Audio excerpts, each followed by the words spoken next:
Tidak, walaupun kita sangat haus.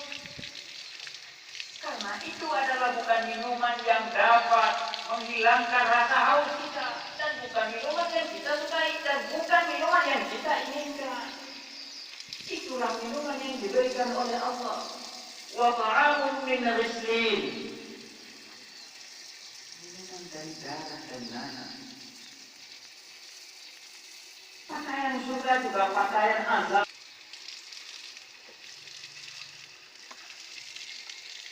Di antaranya adalah wa min fawqihim ghawash. Ini penghuni surga. Spraynya bahasa Arabnya bihar. Spray itu adalah spray neraka. Wa min fawqihim ghawash. Selimut mereka adalah ghawash. Apa itu ghawash? Ghawash itu adalah gelatin yang sedang dibakar. Sedang dipanaskan, tengok saja adalah aspal yang sedang dibakar. Itu adalah selimut mereka. Itu selimut orang-orang yang ditempatkan Allah di dalam neraka.